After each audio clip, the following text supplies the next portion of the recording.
Back to that, catchphrase, we're all in this together. We're really not, because, I know that we're doing the right thing by limiting our capacity, and a lot of restaurants are, but I'm sure you've walked down the street recently and seen them jammed in like sardines. These other people are just being totally irresponsible and cashing in on the opportunity. This is the Deep in the Weeds podcast. I'm Anthony Huckstep. During the series, we've heard from all kinds of operators, big and small, and the challenges they've faced. In some regards, it's been evident that throughout the pandemic, people who have skin in the game and run their own restaurant have had to do whatever it takes to survive.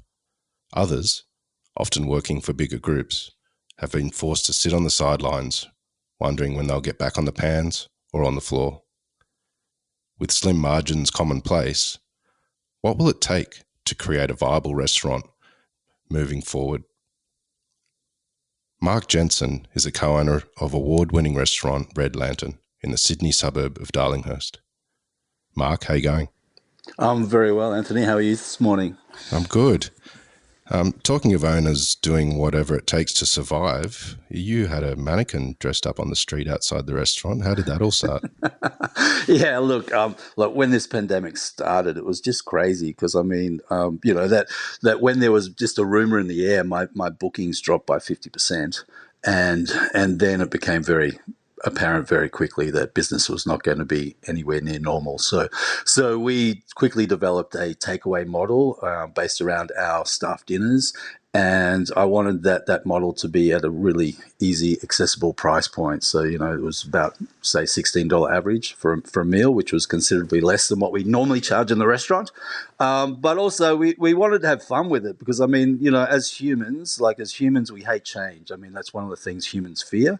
And that word I just mentioned, fear, we didn't want to buy into it. So we knew it was serious. We wanted to follow all the health advice, but we certainly weren't going to be fearful. And we accepted that so much of this was beyond our control from the get-go.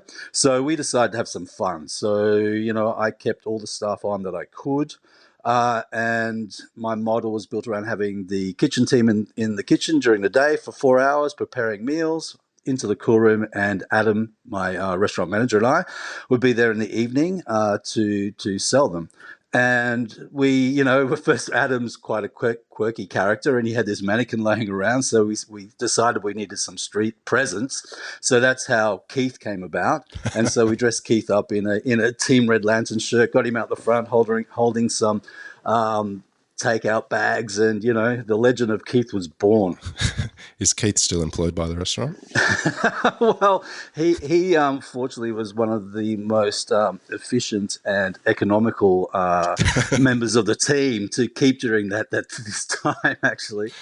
Well, you briefly mentioned that you switched to a takeaway model straight away, and it was at a lower price point. Can you tell us a bit about that? You mentioned that they were on a staff meal model, and also I know that yes. You've had your concerns about delivery platforms. Can you tell us what sort of situation you set up in regards to the takeaway model? Yeah, sure. Well, we wanted to keep it happy, and we wanted to keep the vibe high, because by doing that, and we wanted our community, our customers, to know that we were following the guidelines, keeping everybody safe. But I also knew I didn't want to rely on a delivery platform to deliver that food. So I needed people to be confident to come out in the evening and pick up their meals from us. I've had experience with delivery platforms in the past, and I knew that, there was this, everyone was trying to jump onto these platforms. And I know from experience that you do that, then you stand no chance. Not only are the commissions like impossible to pay and stay on top of to keep your business afloat, but people quite often sort of say, but it's all about marketing. And seriously, there's no marketing. If you're a new player on a platform, you get no marketing. So we really wanted people to feel safe and come and pick up the product. So and I wanted them to do that more than once a week, or at least do it at once a week, so that it was affordable, that they could take home and feed the family. What sort of meals were they? You mentioned that it's at a much lower price point and they were based on staff dinners. Was it still the kind of food that you would eat at Red Lantern? No, it wasn't, because I wanted to preserve that product, because I mean, nothing lasts forever. So I wanted to preserve my in-house dining menu. I didn't want to throw that in a box and then try and charge a similar price point. So at 5 o'clock or 5:30 around the nation, I'm sure in every restaurant, front of house and back of house, sit down for a staff meal, and that meal's usually obviously really tasty, but it's usually made with all the offcuts of the butchery or the trim used that day with some vegetables. So that's how the inspiration sort of came about. But rather than using offcuts, of course, I ordered in products specifically for the meals that we're preparing, so that the numbers all made sense for us. What was it like for you cooking during this period? Well, interestingly, I didn't do a lot of cooking. I actually found myself doing a lot of social media work, and that's something that I usually tend to avoid. I think that the role in social media in this industry is just insane these days. I mean, I'm old enough to remember when I started cooking 30 years ago that if you did a good job, word of mouth pretty much did the trick. And if you had a telephone line and a piece of paper and a pen at hand, you could take a reservation and pretty much fill out your restaurant for the evening. So I jumped on reluctantly to the modern world and started sort of just social media metering the shit out of the restaurant and what we were doing. So much so that I commented that I was just like my teenage daughter. I'd spent so many hours on the phone. Like one day I looked and I'd been on there for like 7 hours just plugging stuff, getting the word out. So it was more about managing. Like, I mean, it's interesting as you mature in this industry, it becomes for a lot of people, I'd say, well, it became for me. Of course, it's about the food. I mean, I love food. I love creating dishes, but it becomes more about managing the whole ecosystem and, importantly, the business. Because without a business, you don't have a platform to do good food. So it was about me managing my team, managing the food costs, and getting out and negotiating with everyone, negotiating rent deals, negotiating with suppliers, doing everything. I was very on the front foot about this. Like, I think that first week when people got off the Ruby Princess, I was like, this is going to be shit. So I sort of immediately contacted my landlord. I contacted suppliers because, you're always running a bit of debt in a restaurant. Like, you've usually got 30 days or 90 days to pay your bills. So and that tends to flow quite nicely. But if the tap's turned off immediately, obviously you're left with some outstanding. So I had to get onto that straight away. So I'd say that I was more of a culinary curator, but certainly put my business cap on during this time. You briefly mentioned social media and your role during the pandemic. What do you think the impact of social media has been on the industry, given that not every restaurant has a social platform, but many have been reliant on that during the pandemic to survive? Yeah, it's interesting, isn't it? It's I'm aware it's content. I mean, like Adam and I got into a role where we started to conceive really crazy videos. So eventually we decided that Adam would deliver. And we developed a character, Adam Delivers, and we developed a series of videos around that. And social media was very important, so we had to place that on our social media. And it's not like that specifically that people were going to see that and then think, "Hey, restaurant delivers," but it was just to stay front of mind. I've seen the evolution of social media throughout my career, and I see it as an extra expense. So, I know a lot of people have talked about slim margins, and that is absolute truth. But there's things like it's all the add-ons now. It's all the clip the ticket platforms that take away from the operation profit of a restaurant to keep it viable. So to have a really savvy social media presence, you have to have a really savvy social media department. So a lot of people don't have that. I don't have Which is that. you. Yeah, exactly, right. So you take on all these different roles. You start wearing all these multiple hats. So it's just been very very curious. It's been a very curious time it's important, but it's not, because it doesn't necessarily affect the experience that the customer has within the four walls of your restaurant. What's this period been like in regards to profitability and, keeping money in the bank and the restaurant afloat just before you opened up with this model that wasn't really the Red Lantern model? Look, it's been such an interesting time, but again, if I think I accepted that so much of this was beyond my control, right? So much is beyond my control. But the amount of things I do now as a owner, operator, chef, I remember like about the mid-April, Gabrielle Hamilton from Prune wrote an article about how she had this amazing restaurant, like it's full every night. Then this happens, but then she started talking about margins, how she's down on the floor, sweeping things out because she can't afford to pay anyone, but she's deemed successful. And I would say that much the same, like people looking at Red Lantern, we've been around for 20 years. And even myself, I would consider myself, reasonably successful. I've had opportunities beyond most people. I've done, all radio, television shows, different things, but written a cookbook. But I'm still down there on the kitchen floor, regrouting the kitchen. I'm painting things, I'm doing things. So managing the company finances is like so hands-on. So, again, like before I mentioned about ordering products specifically for the takeaway model, but that wasn't going to be viable long-term because I was running like a food cost of about 39% on a takeaway model where I'm charging $16 because ethically I couldn't put shit product in what I was going to serve my customers, right? So it's a constant struggle, keeping everything above board. I think there's so many aspects to running a restaurant which I think young players don't really appreciate. What are some of the key elements you think in regards to the viability of a restaurant at the moment? Well, I'd say number one is rent. Okay, so people have got to negotiate rents, and if landlords aren't negotiating with their tenants, then they're playing a really short-sighted game. I think Solomon Lew came out in the beginning of May and said that we should just pay rent on a percentage of gross sales, and I think that's certainly a model that should be considered going forward because that old real estate model of landlords trying to keep their rent high to keep the valuation of their property high is so last century, and it's not sustainable going forward. So certainly rent. I think that. Wages is an issue, and I think that it's interesting how everyone sort of comes out and says, "Oh, the restaurants are ripping off their employees," but restaurants are not ripping off their employees at a whole.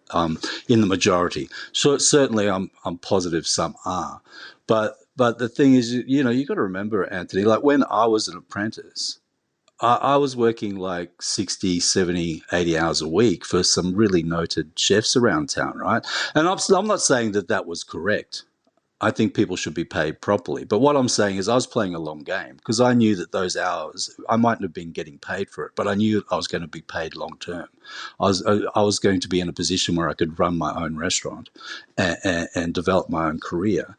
Times have changed, and I certainly don't want to go back to that model. And the thing is that people should get paid properly for the hours that they work. But then if you look at the bigger picture of that, so obviously the margins of restaurants has got something to play here. So how do restaurants pay their bills? By charging the customer. So the customer has to pay more for their meal so that all the pieces of the puzzle fall into place. And I think that it's quite easy for the public to sort of point the finger at restaurant owners, but they have to wear some of the responsibility for this. What do you think the public's role is in this sort of restaurant ecosystem, and how can that mindset change? Well, I think that the food for me, people's appreciation of food has always fallen into two categories. And one is like people see food as fuel, and other categories people will see it as a dining experience. Okay, so people can't walk into a restaurant and look at a menu and say, gee, it's $45 for, I don't know, yellowfin tuna or whatever. How dare they charge that? Because they're just looking at the food on the plate. They're not looking at the entire environment in which they're sitting in. I mean, if I had my time again, I'd spend hardly any money on a shop fit out, because that's just dead money. You might as well just, you know, walk to the toilet and throw all your dollars in there and press flush. Like seriously, as a small operator or independent operator, that's what you're doing with your money. But this is an expectation that the public have, that they should be sitting on designer this and that, but then they don't factor that into the cost of the product on the plate, and certainly they don't factor in the rent on the location. So, you know, that's what I mean about the public's role. They have to sort of broaden their perspective a little bit. I mean, just the other day, you know, I get a call about, you know, getting my grease trap clean. It's like there's all these like expenses that restaurants pay that the public would have no idea about, and all these little expenses have to be included in the price that you pay for that piece of tuna on your plate. You know, you sort of mentioned about that you know, wouldn't spend money on a fit out moving forward with a restaurant as a small operator. What are some of the things that you think you'll change or you have changed because of the pandemic with the restaurant? Well, I've certainly sharpened the pencil. Like it's pretty interesting because, like, you know, as an Asian restaurant, and like I said, we've been around for 20 years. There was an expectation that the menu should be of a certain size, and also we sort of I guess, developed our own whip for ourselves as well, because we started to cater for individual dietary needs. So I think we've got quite a reputation now for catering for different people's dietary requirements. So, you know, it's about just sharpening that pencil. So now, like since the pandemic, I've really honed in on the offering, because we've now opened 3 nights a week, about to go to 4 nights a week. But I offer one banquet menu, and that's at a set price. So I'm pretty much using that set price as a cover charge of entry. So from that sort of set menu, I can run a pescatarian menu and I can run a vegetarian menu off that, but it's still the same price. And I know exactly now how much labor input I need to run that banquet menu, and I know exactly to the cent how much ingredient I need to run that banquet to the cent. So this has been a really interesting side, like rather than sort of catering for everybody. And I still believe that what I'm offering does cater for everybody, but I'm doing it far more efficiently. I'm doing it with less staff involvement, which is obviously a massive saving in wages. But is that a good thing for the industry going forward if restaurants start operating with less staff? I don't know. What does that mean to the culinary landscape if restaurants can't afford to have staff anymore? Does that eventually lead to a dumbing down of the culinary landscape, where you essentially see these different levels of dining, where you have really fantastic dining at the top available to few, and then you have a massive, really dumbed down level below that? I don't know. What's been the public reaction since you've opened? It's been great. I mean, it's been great to have customers back in the restaurant, and also the reaction from the guests has been wonderful. I think they're just excited to be out and dining again, to be in that environment, and you know, we're fortunate that we have a lot of loyal customers. A little earlier, you talked about wanting to protect the identity and brand of Red Lantern, moving to a takeaway model. How do you see the Red Lantern food model moving forward? Because you just briefly mentioned about this dumbing down of food potentially. How do you see the future moving forward with food offerings in Australia? Well, I think that so somehow, like, menus just seem to grow exponentially, right? Like, I remember a time when if you had 6 really great entrees on a menu and 6 really great mains and a couple of desserts, you had a successful formula. But I think restaurants now pander to every conceivable variation, and I think for a good reason, because I mean, they're consciously aware of the margins, so they're trying to please people so that they can generate income to pay the bills. But I think it's time to sort of strip it down. So if you can do something well, then do that well, and sort of limit the menu offering, I think, is the best way forward. What do you think the impact will be on service models moving forward and expectations of front of house staff looking for a career in the industry, and also the expectations of consumers? Yeah, that's an interesting question because it's obviously it depends on the level of dining and the expectation of the customer. So if you're still charging a higher price point, then obviously you're going to need a team of waiters to deliver that food to satisfy the customer's expectations. But I think there's going to be a lot of, like I'm not certainly not a Luddite, but I mentioned my dislike of social media before, but also a little bit technology. Like all these platforms now pop up where you can use your iPhone to order, right? Or use your device to order the phone, where you scan a code and the menu pops up, and you sort of there's already technology that is eliminating the need for a waiter. So it's going to be a really curious time going forward for the industry. How do you secure really professional front of house members? How do can you afford to pay them if the dynamic of the price model is out? What is the expectation of the waiters as far as tipping is concerned? That's always an interesting issue. How is that manifesting at Red Lantern moving forward? Well, I think this is the thing. I mean, what I'm doing at the moment, it's working quite well. So I'd like to think that I could move this forward for as long as possible. And I'm doing that with a for example, on a Saturday night, I would normally have 18 people on the team, right? So that roughly divided front of house and back of house equally. At the moment, I'm doing that with 3 in front of house and 4, including myself, in the kitchen. And on a Saturday, I mean that's the making jam sort of night of the week, right? So I'm sort of now taking possibly 2/3 to 3/4 the amount of money that I would normally take with that enormous team.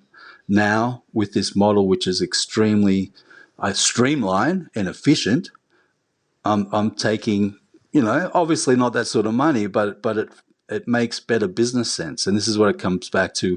I was saying earlier, it's about really putting your business head on. Sure, I love this industry. It's about creativity. It's about expression, but ultimately, it's about business. If you don't know business, you don't have a restaurant. Do you have concerns about the creativity of the industry moving forward because of this pandemic? Well, we're in a situation now, where we think that. But you think about how we got to this point, even pre-pandemic. It's like it's false expectations. So people get into the industry, they start doing this really amazing food. They don't charge enough for the food that they're doing, considering all the input. And then they self-implode within 18 months or 2 years. I think the average lifespan of a restaurant is about 2.5 years. So what do people who are doing this? So this is the formula: amazing food, undercharging, implosion. But during that period, the dining public at large are going, "Wow, I get this amazing food for $28." So these restaurants are setting the false expectation. You know what I mean? Like I remember that this little catchphrase, "We're all in this together." But if we're truly all in this together, we'd actually take pause and use this pandemic to actually really consider what is wrong with the industry. And part of what is wrong is the people out there that are inexperienced, who are not experienced in business, who are setting us up to fail by over-delivering and undercharging. What's the solution for that? How long's a piece of string? Like, I don't know. Like it's really, really interesting. I've been pretty vocal throughout my career. I mean, almost 10 years ago, I wrote a book called The Urban Cook. Cooking and eating for a sustainable future. And what I find interesting is that the conversations that I promoted in that book 10 years ago are the conversations that we're still having today. And so when you say, like, how does that apply to today? the wheels turn slowly. So in that book, I was talking about sustainability and about produce sustainability. And back then, I was sourcing a lot of produce directly from farmers. But I soon realized that putting my business cap on, that was not sustainable for me as a whole, as a business as a whole, because it was totally inefficient and quite expensive to do that. So it became what is sustainable for the entire ecosystem. I love using that word, but it's like, what can I do to be sustainable for the planet in the produce that I order? What can I do to be sustainable for the team that I employ? And ultimately, what is sustainable for the business at large? So they're big questions to ask that have to be managed, and you find yourself, giving it's a constant give and take, and you do the best that you can. But I think people have to ultimately keep their eye on the prize, which is basically staying viable. And that's the business being viable, but also as a human being, as a person. So, I also mentioned about 5 years ago, I was quite public about my own challenges with my mental health. And the thing was, I was living unsustainably. Like, the pressure of running a business was detrimental to my health. So I had to step out of that and think, what can I do to be sustainable? Because I've got a long life to live, a long, happy life to live, and I'm not going to let this industry drag me down. So the question about sustainability, what we can do, is very broad, because ultimately you have to be happy and you have to do things that you want to do. Like, I'm committed to the industry, but I don't build my identity around it. So, and this industry demands so much from the people within it that sometimes they don't see the bigger picture of life. And actually, I find what's been interesting throughout this terrific podcast series of yours, Anthony, is the fact that almost without exception, every guest you've had on this program has said, holy fuck, my partner's actually quite all right now that I'm not working 70 hours a week, or geez, I've got kids and they're actually awesome. That's amazing, or hey, I actually love knitting beanies, like, or going fishing, or doing something with all their spare time. So this is a plus from the pandemic, right? So people have actually taken pause to say, hey, what do I actually want from my life? So now, to get back to your question, the challenge is, what can we actually do, practical steps to rebuild an industry where, taking all of this into consideration, the sustainability of the entire ecosystem, where people can actually check in and be happy to work knowing that they're going to pay the bills at the end of the week. Interestingly, in my position, I knowing a lot of chefs. I mean, I got tired of hearing, like, I don't know, when I started speaking out about various subjects, people would run into me and just open up their hearts to me. And many hatted chefs would say to me, why is it that I'm constantly stressed and struggling to pay the bills, or celebrating a 5% loss or a 2% profit?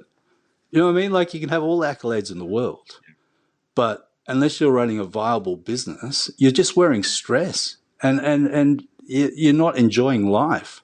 There is life beyond the four walls of your restaurant. There really should be. So people have to reclaim that life. And I think that as society as a whole have to really ask themselves some really big questions, like, what sort of society do we want to live in? And that comes back to my role of my point of customers actually appreciating the room in which they're dining.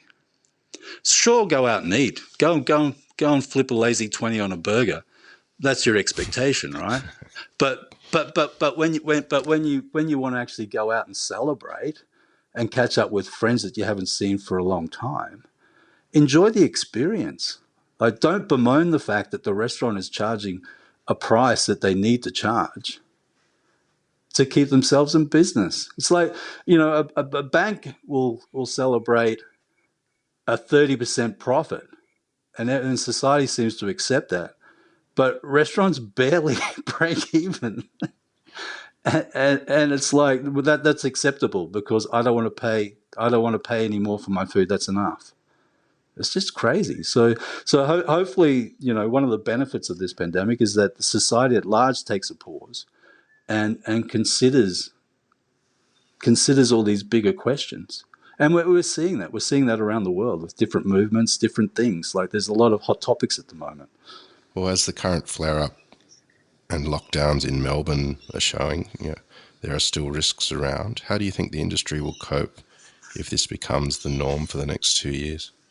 It's going to be very interesting. I mean, what's actually killing us at the moment is the 4 square meter rule. I mean, Alan Kohler wrote a really great article in the paper the other day, and I contributed to a conversation about that. And it's the thing is, it's if restaurants are confined to the 1 person per 4 square meters, it's going to be really hard to survive, especially come September if the government takes away the JobKeeper. So it's going to be a challenging time. I mean, as much as I say I haven't bought into the fear, and I'm keeping buoyant and trying to maintain sanity and my general well-being. I mean, I'm not immune to this. I mean, I don't know the future of our restaurant. I mean, I'm doing everything that I can to remain viable. But the 1 person per 4 square meter is really a hindrance. But what's interesting too, back to that, catchphrase, we're all in this together. We're really not, because, I know that we're doing the right thing by limiting our capacity, and a lot of restaurants are, but I'm sure you've walked down the street recently and seen them jammed in like sardines. So, and then, you get to thinking, so I'm doing the right thing and restaurants like me are doing the right thing for society at large. But I'm copying a financial deficit for that. But then these other people are just being totally irresponsible and cashing in on the opportunity.